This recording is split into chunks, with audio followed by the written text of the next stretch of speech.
So what's up guys, ipapakita natin ngayon yung makina ng sporty natin. Yan siya guys, no, napakadumi. Ito yung iniiwasan natin guys, na pag ito ay nasira tong rubber na to,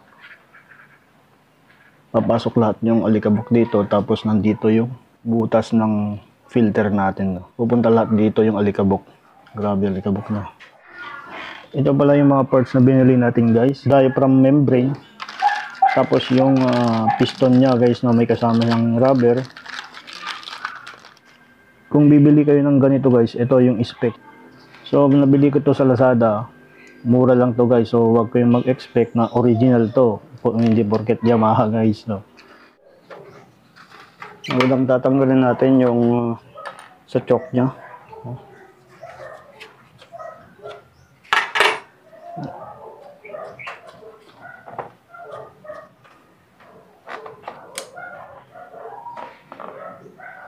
Yung pangalawang tatanggalin natin, itong sa throttle cable nya. Ito, linawagan ko muna to guys, no.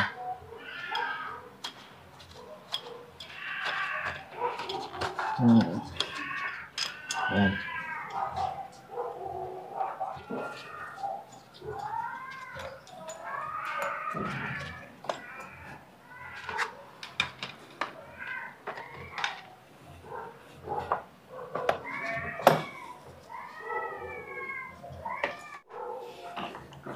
Yan guys, pag natanggal nyo, yan na.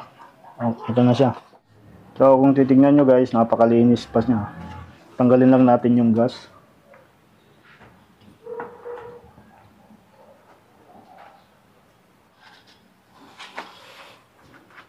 Then meron siyang 4 na tornilyo para mabuksan nyo to guys. Lilinisan na natin. Pati yung diaphragm, tatanggalin natin. Nandito yung membrane niya naman. Tanggalin muna natin yung diaphragm. Yes.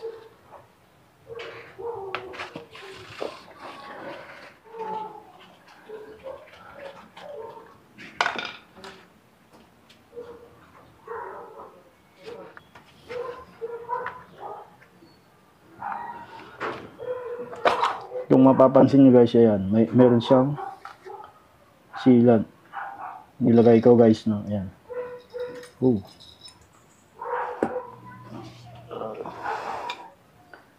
So kung mapapansin nyo sa loob, meron na siyang mga dumi.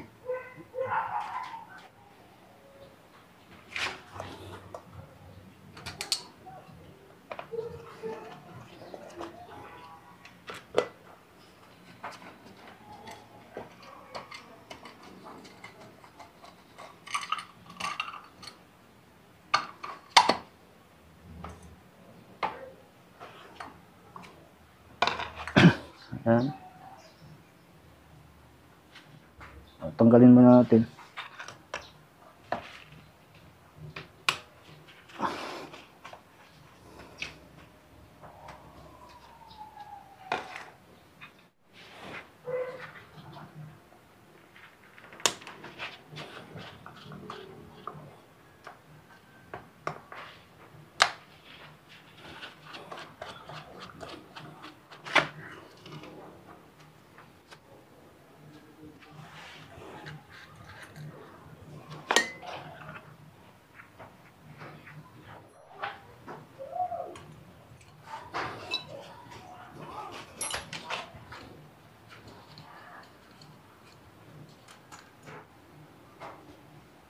Ito nga pala yung dahilan guys kung bakit nag-overflow tayo. Minsan yung tulis niya, yung kulay itim na yan, ay hindi na ganun katulis guys, no. Hindi na nababarahan yung butas. Ayan. So try nyo din tignan to pag nag-overflow lagi yung motor nyo.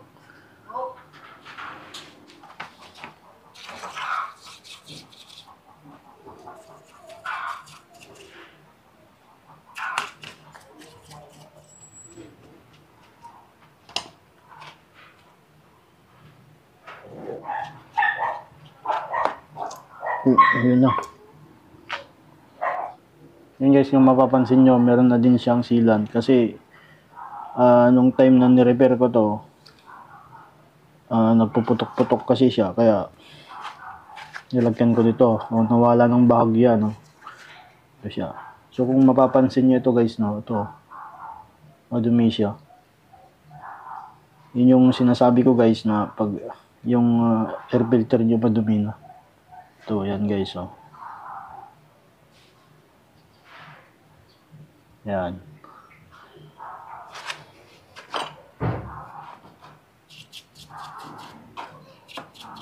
Ang laki ng diferensya nung binili natin. Ayan. Mahaba ng konti yung bago. Tapos yung stock natin, maiksi lang. So, gagamitin natin to. Yung piston natin, kung mapapansin nyo, marami na siyang gas-gas. Yung bago natin, ito. So, gagamitin muna natin to ng buo guys. Ito.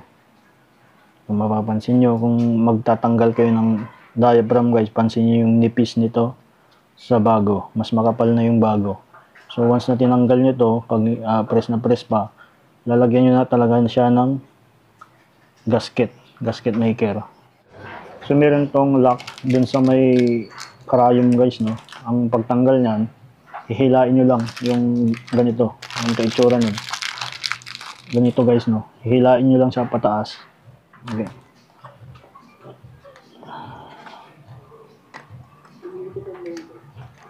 No. Kung mapapansin nyo guys, meron siyang rubber tapos itong spring. Yan, ito guys. Then compare natin dun sa nabili natin guys, no. Laki ng diferensya. Kaiba siya, no. Mas mahaba yung replacement natin. Ito, mas mahaba siya. Compare mo dito. Ito palang nabili natin na lock niya, meron siyang kasama. Ito yung o-ring niya, tapos yung karayom, meron na din spring. Pero hindi na natin gagamitin itong karayom nito guys, no. Gagamitin natin yung original talaga. Pwede rin natin gamitin itong mga o-ring saka spring. Wag lang yung ito karayom niya kasi original pa rin tayo guys pagdating doon. Tapos meron siyang negative, no. Pwede mo siyang ikutin. Yan. Unlike dun sa luma natin, yan, kailangan nyo ng 7 ata to guys, 7. So yan, ang ilalagay natin sa bago nating cylinder, itong karayom na original.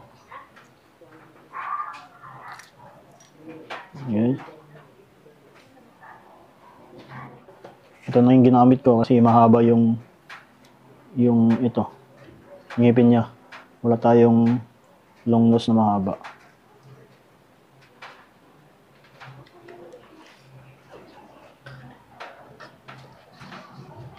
Yan, so ganun lang ang lagay guys. So papatungan naman ng spring yun, kaya hindi siya basta-basta matatanggal. Pag titignan nyo kung paano siya nakasalpak doon sa loob, kanyan siya. Papatungan ng spring. So ang ilalagay natin spring, syempre ito ang replacement din. Para matesting natin guys. So, itong luma, tatago lang natin. Kasi pagpunta natin dun sa mismong kasa, pwede natin palitan ng original. Kakabit na natin mamaya ito. Then, ito yung membrane. Diaphragm membrane natin.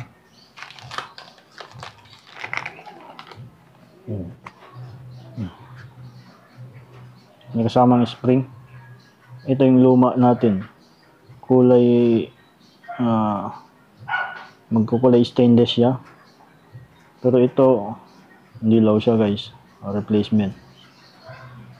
Kung mapapansin nyo din, yung nipis niyong rubber niya, ay manipis na siya. Kumpara mo dito sa bago. O, sabi ko nga, pag binaklas nyo, manipis na to. So, kailangan nyo lagyan ng sealant kung sakali na binaklas nyo to. So, ito rin ang ilalagay natin. Yung spring pala ng diaphragm membrane natin, mas mahaba yung replacement kumpara mo din sa original. Siyempre, gagamitin pa rin natin yung replacement para ma-check natin yung performance. Yes, ilalagay na natin dito yung diaphragm membrane. Yan. Tapos ito, na hindi tayo naglalagay ng sealant.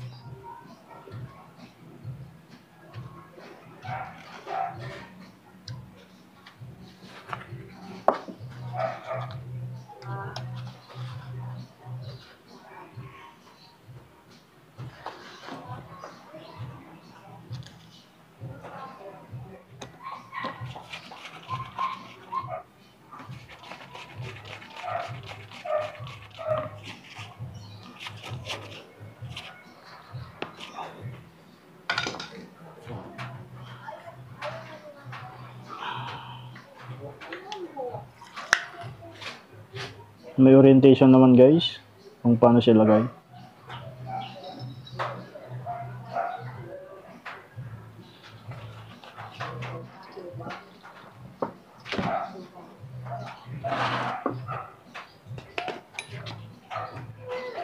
Balik pa rin natin yung lagay ng hose para kompleto.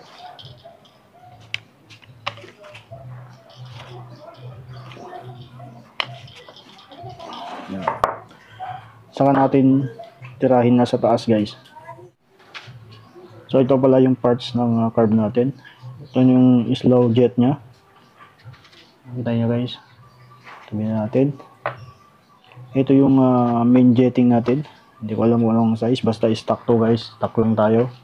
Tapos ito yung pinaka housing ng needle jetting nya. Ito guys. Magkasama tong dalawa. Okay. Ito yun naman yung float valve nya. Stock. So okay pa rin siya. Ito yung float. Saka ito yung valve ng gas natin. Okay natin.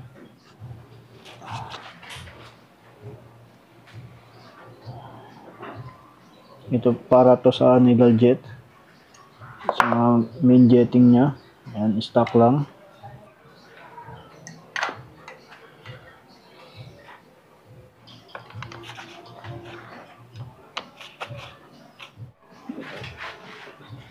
Tapos itong mixture ng hangin sa gasolina. Nabalik natin.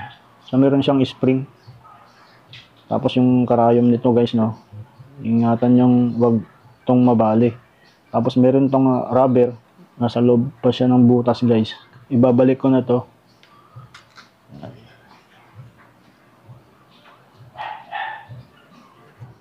Nakasagad to guys, no. So ang ikot ko nito is 2.5, no. So ikutin natin.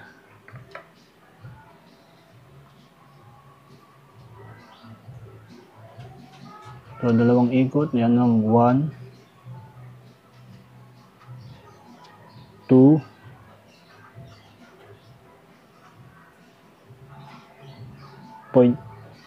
2.5 guys, no. Pero hindi ko isasagad dyan. Dito lang tayo sa gitna. So malalaman mo yan pag kinabit na natin, no. So ang pagtimpla nito guys, no, pag nakasalpak tong karburador, yung adjustment ng ito ng idle nya, bitawan nyo lang siya guys. Yan, nakabitaw siya. Saka nyo dito i-adjust. Kung stable naman yung idle nya, yan na yung time guys na okay na siya. So malalaman natin pag ito ay kinabit na natin. So ito guys, nakabit na natin. Ito na lang yung choke nya, saka yung ito, throttle cable nya.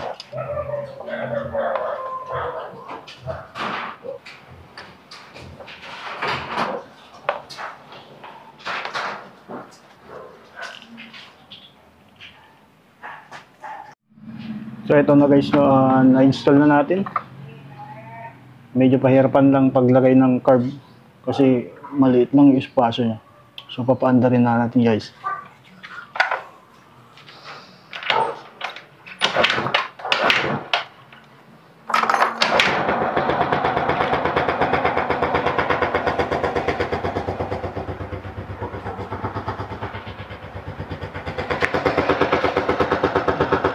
Maganda naman yung idle niya. Kasi wala tayong stick.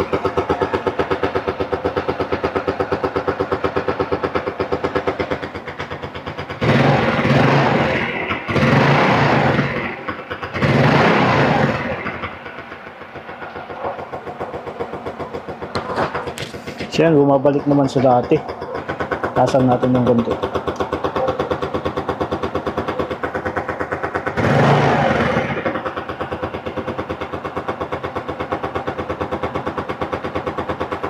Sumusunod naman siya guys, no, pag tinasan mo yung idle niya.